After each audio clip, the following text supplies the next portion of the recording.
Madhya Pradesh chapter ये वो मंच है जहां हम आपको ऐसे लोगों से मिलवा रहे हैं जिन्होंने अपने अपने क्षेत्र में बड़ा किया है, लेकिन ये इतना आसान भी नहीं रहा है। उनके सामने चैलेंजेस रहे हैं।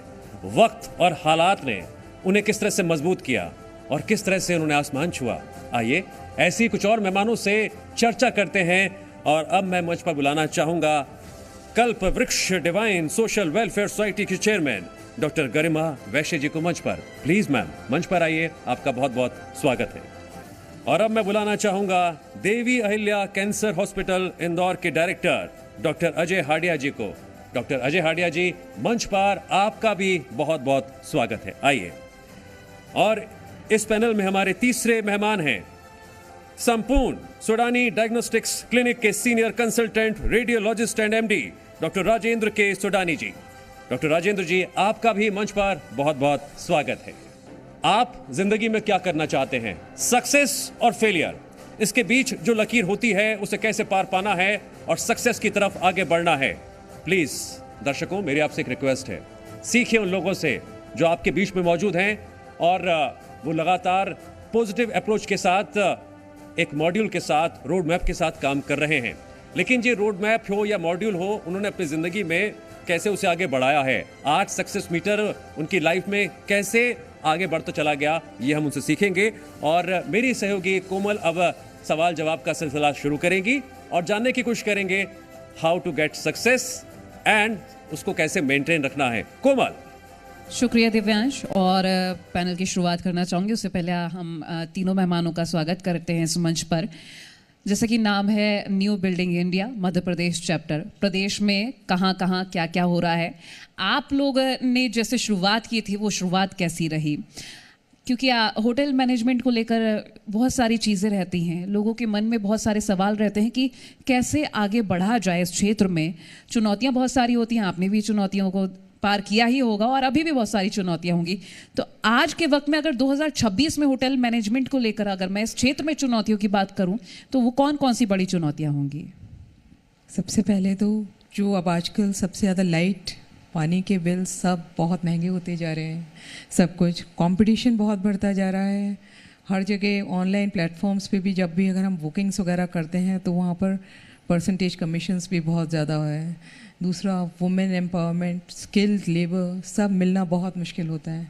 उन सब परेशानियों को देखते हुए, उनको नज़रअंदाज करते हुए हमें आगे बढ़ना है, तो हम उसके लिए तैयार हैं। एंड अपना जो भी हमें आजकल डिजिटल मीडिया मिला हुआ है उसका बेस्ट यूज़ करते हुए हम अपना ऑनलाइन प्लेटफॉर्म डायरेक्ट बुकिंग करें, जिससे कि हमारा परसेंटेज हमें जो देना पड़ता है वो ना हो। हम डायरेक्ट लोगों को सिखाएं, जितना हम महिलाओं को सशक्त करें और भी युवाओं को सशक्त करें तो इससे उन्हें भी रोज़गार मिलेगा और हमारा भी काम चलेगा। तो हमें सबको साथ लेके सब परेशानियों का सामना करते हुए चलना होगा। दूसरा, हमें पर्यावरण से प्रेम करना होगा।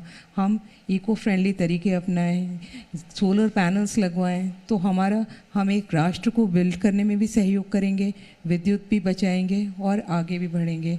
ज़ीरो कंपोस्टिंग करें, किचन वेस्ट को करें, फूड बचता है तो हम कोई गरीब लोगों को बांटने का वो सुविधा रखें। इन सब चीज़ों को हम करेंगे तो एक हम सशक्त भारत बनाने में आगे कदम बढ़ा पाएंगे। मैम, मैं तो दर्शकों से भी रिक्वेस्ट करूंगा कि आपकी सिंप्लिसिटी से वो सीखें। इतना कुछ आप कर रहे हैं, कितनी सिंपल हैं आप। It's really very good thing. Doctor Hadiya, एक बार फिर से आपका मैं स्वागत करते हुए कैंसर से रिलेटेड सवाल पूछ रहा हूँ। सवाल ये है कि कैंसर सेल्स, अगर आम भाषा में समझने की कोशिश करें, अचानक से शरीर में पनप जाते हैं, कोई प्रक्रिया होती है, धीरे धीरे पनपते हैं, अचानक से पता चलता है हमें, क्या है ये? क्योंकि इसको लेकर कई तरह की भ्रांतियां हैं। बस कैंसर का नाम सुना और हम डर गए। नमस्कार, सभी दर्शकों का बहुत बहुत स्वागत है। कैंसर ऐसा शब्द है, जैसा आपने बताया कि नाम सुनते से ही मन कांप जाता है। ऐसा लगता है कि हमारे परिवार में किसी को कैंसर हुआ है तो उसका बचना बहुत मुश्किल है, कुछ ही समय का मेहमान है। कैंसर एक ऐसी बीमारी है जो 1 दिन, 2 दिन या 10 दिन या 1 महीने में नहीं होती।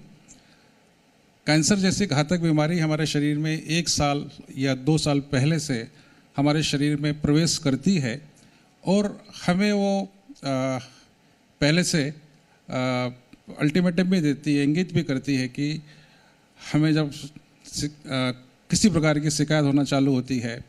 जैसे मैं कहूँ कि ऐसे बहुत से लोग हैं जो टोबैको च्यूइंग का काम करते हैं, स्मोकिंग करते हैं, तो वहाँ पर उनकी बकल म्यूकोसा जो होता है वहाँ पर चेंजेस आते हैं, जीभ में चेंजेस आते हैं। स्टमक कैंसर हो तो पता लगता है कि लंबे समय तक हाइपर एसिडिटी बनी हुई है। पाइल्स है तो लंबे समय तक पाइल्स रहने पर या फिशर रहने पर वो एक रेक्टम कैंसर को बन जाता है। लंबे समय तक यदि खांसी हो तो वो लंग कैंसर बन जाता है। तो कैंसर ऐसा नहीं कि कुछ समय में एकदम से अचानक आता है, परंतु कैंसर ऐसी बीमारी है, मैक्सिमम केसेस में ये हमें 3rd स्टेज और 4th स्टेज में पता लगता है, क्योंकि 1st स्टेज में हम इग्नोर कर जाते हैं छोटी छोटी चीज़ों को, छोटी छोटी तकलीफ़ों को, और जब वो पता लगता है 3rd स्टेज में, 4th स्टेज में, तो उस समय की लाइफ निश्चित हम कहते हैं कि 3 महीने, 6 महीने, साल भर निकालना मुश्किल होता है। ट्रीटमेंट के दौरान ही हम देखते हैं कि 50% जो पेशेंट होते हैं वो इलाज के दौरान ही एक्सपायर कर जाते हैं। इस समय पूरे भारत देश में, पूरे विश्व में कैंसर एक महामारी का रूप लेता जा रहा है, और सबसे ज़्यादा जो डेथ हो रही हैं वो 3रे नंबर की डेथ कैंसर की वजह से हो रही हैं। आज की तारीख में भारत में लगभग 20 लाख से 22 लाख मरीज हर साल नए डायग्नोस्ड हो रहे हैं, और 50% जो मरीज हैं वो 1 साल में ही ट्रीटमेंट के दौरान ही वो एक्सपायर कर जाते हैं। तो निश्चित ही कि बहुत खतरनाक बीमारी है, परंतु कैंसर ऐसी बीमारी है जिससे लड़ा भी जा सकता है और कैंसर को ठीक भी किया जा सकता है। देवी अहिल्या कैंसर हॉस्पिटल अपने यूनिक ट्रीटमेंट के लिए देश और दुनिया में जाना जा रहा है। हमारे द्वारा जो ट्रीटमेंट किया जाता है हर्बल मेडिसिन है, इलेक्ट्रो होम्योपैथी। इलेक्ट्रो होम्योपैथी एक ऐसा नाम है जो कैंसर के ट्रीटमेंट के लिए पूरे भारत देश में बहुत ही जल्दी प्रसारित हो रही है, और इस समय हम देख रहे हैं कि हमारे पूरे देश से, इवन फॉरेन कंट्री से भी देवी अहिल्या हॉस्पिटल में ट्रीटमेंट के लिए मरीज आ रहे हैं, और ऐसे मरीज भी आ रहे हैं जो metastatic 3rd stage 4th stage के मरीज हैं, वो मरीज भी ठीक हो रहे हैं। पहले उनकी बीमारी कंट्रोल होती है, हम उनकी डाइट, हम उनकी सब चीज़ें चेंज करते हैं, और मेटास्टेटिक के मरीज भी क्योर्ड हुए हैं। अभी जैसा हमारे अध्यक्ष महोदय तोमर साहब से जैसे उन्होंने बताया कि भारत सरकार इस समय कोशिश कर रही है कि ऑर्गेनिक खेती की जाए, तो निश्चित है कि हम अभी देख रहे हैं कि हमारे ग्रामीण क्षेत्र में कैंसर बहुत फैल रहा है। हमारे जो किसान हैं वो सबसे ज़्यादा कैंसर से पीड़ित हो रहे हैं। उसका कारण ये है क्योंकि वो 24 घंटे ही पेस्टिसाइड्स के बीच में रहते हैं। फसल लगाने से लेके, फसल काटने से लेके, फसल को सुरक्षित करने के लिए भी पेस्टिसाइड्स का उपयोग किया जा रहा है, और यही एक कारण है कि गाँव के गाँव कैंसर से पीड़ित हो रहे हैं। ऐसे बहुत सारे मरीज हमारे पास आ रहे हैं कि जिस गांव के अंदर पता लगा है कि 70% 80% कैंसर के मरीज हैं।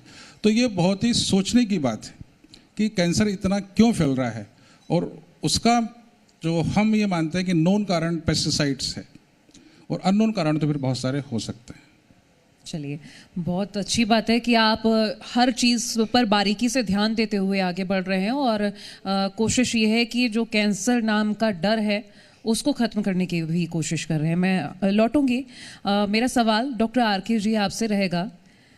संपूर्ण सोडानी डायग्नोस्टिक्स गुणवत्तापूर्ण और विश्वसनीय जांच रिपोर्ट के लिए जाना जाता है, तो कैसे काम करते हैं? साथ ही ये प्रिवेंटिव हेल्थ केयर और अर्ली डायग्नोसिस को लेकर आप क्या सोचते हैं, क्या ज़रूरी है इनमें से? आपको और सभी को मेरा नमस्कार।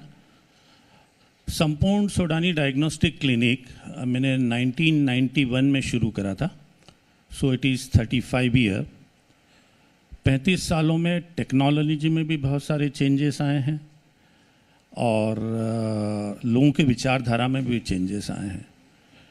तो हमारा जो मूल उद्देश्य है कि अंडर वन रूफ हम सारे इन्वेस्टिगेशन देते हैं, radiology and pathology, like CT scan, MRI, ultrasound, X-ray से लेके सारे पैथोलॉजिकल टेस्ट हम एक साथ देते हैं। अब जब आपका प्रश्न है कि गुणवत्ता, तो गुणवत्ता के मापदंड होते हैं, उसके लिए हमारे यहाँ SOPs है, स्टैंडर्ड ऑपरेटिंग प्रोसीजर्स, उसको फॉलो किया जाता है। और उसके अलावा नेशनल एक्रीडिटेशन बोर्ड होता है फॉर लेबोरेटरीज, NABL और NABH। NABL के हम मध्य प्रदेश में पहले स्टैंड अलोन सेंटर है 2010 में हमने NABL कराया, उसके बाद NABH कराया। तो इस तरह से हम गुणवत्ता को मैनेज करते हैं, टेक्नोलॉजी को अडॉप्ट करते हैं। जैसे ही टेक्नोलॉजी बदलती है, आज सुबह से वही चर्चा चल रही है, तो टेक्नोलॉजी को हम इमीडिएट अडॉप्ट करके और पेशेंट को कैसे बेनिफिट हो, this is point number 1। Point number 2 मेरा ये है कि ये रिक्वायरमेंट हमारी जो डायग्नोसिस की है, ये सिर्फ अर्बन एरिया में नहीं है, रूरल एरिया में भी है। क्योंकि कैंसर की बात कर रहे थे तो रूरल एरिया, तो हमने हमारे west part of Madhya Pradesh में 20 ब्रांचेस हैं, जिसमें कुछ शहरों में Tier 2 सिटी में स्थापित है और कुछ ग्रामीण क्षेत्रों में भी स्थित है। हमारा ये मानना है कि ग्रामीण क्षेत्रों को भी उससे वंचित नहीं रखा जाए। तो इस तरह से ये हमारा एक मॉडल है जिसमें हम गुणवत्ता भी करते हैं, अर्बन एरिया को भी सर्व करते हैं और रूरल एरिया को भी सर्व करते हैं। आपका जो दूसरा प्रश्न है प्रिवेंटिव हेल्थ का, प्रिवेंटिव हेल्थ बहुत ज़रूरी है, क्योंकि जो पहला पार्ट मैंने पहले भाग में बताया कि बीमारी की early detection with high technology से बीमारी को अर्ली स्टेजेस में पकड़ के उनका निदान आसान हो जाता है। लेकिन दूसरा है कि बीमारी होने के पहले ही यदि हम उसकी जांच कर ली जाए, जैसे कि सबसे ज़्यादा आज की तारीख में जो प्रॉब्लम है डायबिटीज़ है। हम लोग हर वीक एक कैंप लगाते हैं जिसमें फ्री डायबिटीज़ की चेकअप करते हैं। उसी तरह से प्रिवेंटिव हेल्थ पहले माना जाता था कि जो एक चेकअप कराना चाहिए किसी को 50 साल 45 साल की उम्र के बाद कराना चाहिए। लेकिन मेरा इसमें कहना है कि आजकल जो युवा है, चूँकि यंग इंडिया है, और यंग इंडिया में जब युवा की बात करते हैं, युवा आगे आ रहे हैं, तो युवाओं को मानसिक तनाव काफ़ी हो रहा है। तो मानसिक तनाव भी बहुत सारी बीमारियों को जन्म देता है। तो उसके लिए भी हमें अर्ली डिटेक्शन बहुत ज़रूरी होता है। अर्ली डिटेक्शन में एक पॉइंट मैं स्पेशली कहना चाहूँगा कि कई लोग ये मानते हैं कि वो ब्लड टेस्ट करा लेते हैं घर पे बुला के और वो मान लेते हैं सब ठीक है। ऐसा नहीं होता है। बेसिकली अर्ली डिटेक्शन मतलब आपको ब्लड टेस्ट कराना है, आपको ECG कराना है, ईको कराना है, TMT कराना है, सोनोग्राफी कराना है, फीमेल है तो मेमोग्राफी कराना है, तब जाके अर्ली डिटेक्शन होता है। वो अर्ली डिटेक्शन डायबिटीज़ का भी होता है, ब्लड प्रेशर का होता है और कैंसर का भी होता है। कैंसर होने के पहले भी हम उसे अर्ली डिटेक्ट कर सकते हैं। तो मेरा यंग इंडिया के लिए, या जो आज आपका टॉपिक है बिल्डिंग न्यू इंडिया, तो न्यू इंडिया चूँकि यंग इंडिया रहेगा, तो यंग लोगों के लिए मेरा ये संदेश है कि यदि आप अच्छे रहेंगे तो अच्छे समाज का निर्माण कर पाएंगे, और अच्छे समाज के निर्माण से ही अच्छे राष्ट्र का निर्माण होता है। यही मेरा कहना है। हमारे मेहमान ने बिल्डिंग न्यू इंडिया के ज़रिए बिल्डिंग यूथ की बात की है। तो बिल्डिंग यूथ को लेकर डॉक्टर गरिमा, मेरा आपसे सवाल ये है कि जो यूथ होटल बिजनेस की तरफ आगे बढ़ना चाहता है या फिर एंट्री करना चाहता है, उनको आप क्या संदेश देना चाहेंगी, डूज एंड डोंट्स? मैं यही कहूँगी कि सबसे ज़्यादा युवाओं पे ही पूरा फोकस है, क्योंकि वो ही आगे आने वाले भारत के लिए युवाओं को ही रोल मॉडल बनना है। तो हमें उनको प्रोत्साहन देना चाहिए कि होटल इंडस्ट्री में बहुत स्कोप है आने के लिए। हम इसमें ये चीज़ अपनी जो हमारी पाश्चात्य संस्कृति है कि अतिथि देवो भव, उस चीज़ को हमें यहाँ फॉलो करना है, उसको हमें अपनी संस्कृति को जागृत रखना है। और सबसे ज़्यादा हमें युवाओं को ये प्रेरणा देने की ज़रूरत है कि हम अपनी संस्कृति को जागृत रखें, और होटल इंडस्ट्री सबसे अच्छा माध्यम है कि हम इसको एग्जीक्यूट कर सकते हैं। तो हमें युवाओं को प्रेरणा देना चाहिए, उन्हें और स्किल्ड बनाना चाहिए। सबसे ज़्यादा महिलाओं की तरफ फोकस करना चाहिए, क्योंकि जब महिलाएं आगे बढ़ेंगी तो घर भी संभलेगा अच्छा और देश भी बढ़ेगा। और हमारे मोदी जी का, प्रधानमंत्री आदरणीय मोदी जी का भी यही मानना है कि महिलाओं को सशक्त किया जाए। तो मेरे हिसाब से युवाओं में और महिलाओं को प्रेरणा देना चाहिए कि वो आगे आएँ और ज़्यादा से ज़्यादा, और उनको हम ज़्यादा सुरक्षा की व्यवस्था दे सकें, उनको फैसिलिटीज़ ऐसी दे सकें जिससे कि वो इसमें आगे बढ़ें और इसको चुनें। बिल्कुल। डॉक्टर हार्डिया, मेरा सवाल अगला आपसे रहेगा, क्योंकि कैंसर एक ऐसा नाम है, नाम सुनते ही लोग डर जाते हैं, और फिर अगर डायग्नोस हो जाए तब तो उसके बाद का हम सोच भी नहीं सकते हैं। इस डर को अगर आधुनिक चिकित्सा में जो बदलाव हुए हैं, जो चीज़ें आ रही हैं, ये कहा जाता है कि कैंसर को भी मात दी जा सकती है, कैसे इस सोच को बदला जा रहा है और इस सोच को कम कैसे किया गया है? देखिए, कैंसर का ट्रीटमेंट पूरी दुनिया में 3 प्रकार से किया जाता है। पहला होता है कि जब कैंसर सर बैठे हुए हैं, कैंसर जब डायग्नोस होता है तो पहले उसकी बायोप्सी की जाती है, सीटी स्कैन कराया जाता है, एमआरआई की जाती है। उसके बाद में फिर सर्जरी पार्ट आता है, इसके बाद में कीमोथेरेपी पार्ट आता है, फिर रेडिएशन पार्ट आता है। ये तीनों ही पार्ट जो कैंसर के होते हैं वो बहुत ही पेनफुल होते हैं और इसलिए पेशेंट ये डरता है कि उसे कैंसर हो गया तो उसे कीमोथेरेपी लगेगी, उसके बाल चले जाएंगे, उसका ब्लड कम हो जाएगा, उसका वेट लॉस हो जाएगा। यदि वो रेडिएशन कराता है तो रेडिएशन के भी बहुत सारे दुष्परिणाम होते हैं। नेक्रोसिस हो जाता है, स्किन वहाँ ब्लैक हो जाती है, थ्रोट में कैंसर हुआ है, टंग में कैंसर हुआ है तो वहाँ पे लार बनना बंद हो जाती है, फिर बाद में नेक्रोसिस हो जाता है। तो ये पूरा जो ट्रीटमेंट है वो पेनफुल ट्रीटमेंट है। इस बारे में मैं कहना चाहूँगा कि हम जो ट्रीटमेंट कर रहे हैं, देवल्या कैंसर हॉस्पिटल ट्रीटमेंट कर रहा है, वो हर्बल है, प्लांट बेस्ड मेडिसिन है। 115 प्लांट्स का एक्सट्रैक्ट हम स्पेजरिक कोहेवेशन मेथड से निकालते हैं। उसमें से जो हानिकारक पदार्थ जिसको हम अल्कलॉइड्स बोलते हैं उसे हम निकाल देते हैं। उसमें केवल एनर्जी होती है। और हमारे जो इलेक्ट्रिक सिस्टम है, हमारे ऐसे प्लांट्स लिए गए हैं जो ब्लड और लिम्फ को प्यूरिफाई करते हैं। तो हमारे शरीर में यदि कैंसर जो होता है उसका मुख्य काम होता है लिम्फ का, जो लिम्फेटिक नोड्स होती है वहीं पर कैंसर के सेल्स ग्रोथ करते हैं। तो हमारी इलेक्ट्रोपैथी मेडिसिन उस लिम्फ को फिल्टर करती है, उसको प्यूरिफाई करती है, ब्लड को प्यूरिफाई करती है। दूसरी बात है कि स्पेजरिक कोहेवेशन मेथड ऐसी है जिसमें एनर्जी को बूस्टअप करती है, ब्लड का सर्कुलेशन बढ़ाती है। तो कैंसर में सबसे ज़्यादा तकलीफ होती है, पेन होता है, दर्द होता है। और जब एक बार दर्द स्टार्ट हो गया तो कीमोथेरेपी के बाद ही दर्द होता है तो कोई इलाज नहीं है, रेडिएशन के बाद दर्द हो रहा है तो कोई इलाज नहीं है। तो हमारे जो ऑन्कोलॉजिस्ट होते हैं उनको मॉर्फिन पर डाल देते हैं। और मॉर्फिन कोई ट्रीटमेंट है नहीं, केवल पेन मैनेजमेंट होता है। तो हमारे पास ऐसे पेशेंट आते हैं जो कीमोथेरेपी, रेडिएशन, सर्जरी करके आते हैं। आपने टेस्ट की बात की थी, डॉक्टर सोडानी से मुझे बात पूछनी थी कि आपके यहाँ कौन कौन से टेस्ट अवेलेबल हैं। दूसरी बात एक और भी है कि मेडिकल इक्विपमेंट्स या मेडिकल स्टाफ, क्या क्या प्रायोरिटीज रहती हैं ताकि ये रिपोर्ट एकदम सटीक आए? देखिए, इसमें युवाओं का काफ़ी रोल है, क्योंकि जो मेडिकल टेक्नोलॉजी है जिसमें हम हाई एंड इक्विपमेंट यूज़ कर रहे हैं और अब तो एआई भी यूज़ कर रहे हैं, आर्टिफिशियल इंटेलिजेंस भी यूज़ कर रहे हैं। लेकिन आर्टिफिशियल इंटेलिजेंस सब चीज़ों को सॉल्व नहीं करता है, उसको किसी टेक्नीशियन को या डॉक्टर को ऑब्जर्वेशन करना ही पड़ेगा। तो ये हमारा बहुत महत्वपूर्ण है कि उनके ऊपर हम नज़र रखते हैं। और रिपोर्ट्स जो जाती है, मतलब जहाँ से सैंपल लेते हैं और जहाँ तक कंक्लूड करते हैं वहाँ तक हम लोग पूरा ऑब्जर्वेशन रखते हैं और टेक्नोलॉजी का उपयोग कर रहे हैं, आर्टिफिशियल इंटेलिजेंस का उपयोग कर रहे हैं, लेकिन वो ह्यूमन रिसोर्सेज या ह्यूमन माइंड को नहीं कर रहा है।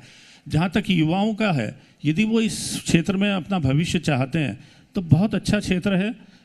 मन में सेवा का भाव होना चाहिए कि हम सेवा करना चाहते हैं, ठीक है, क्योंकि इसमें भी रेम्यूनरेशन तो बहुत अच्छा मिलता है, लेकिन एक आत्म संतुष्टि भी मिलती है कि हम किसी की सेवा कर पाए, किसी के दुख दर्द में काम आ पाए, किसी का अर्ली डिटेक्शन कर पाए। और जो आपने पूछा हमारे यहाँ क्या क्या होता है, तो ऑल अंडर वन रूप है। CT scan, MRI, ultrasound, CBCT, bone density, bone mineral density बहुत इंपॉर्टेंट है, क्योंकि आजकल ऑस्टियोपोरोसिस काफ़ी कॉमन होता है। Mammography early detection of breast cancer के लिए होता है। Pepsi smear early detection of cervical cancer के लिए होता है। और सारे पैथोलॉजिकल टेस्ट होते हैं, सारे टेस्ट होते हैं पैथोलॉजिकल।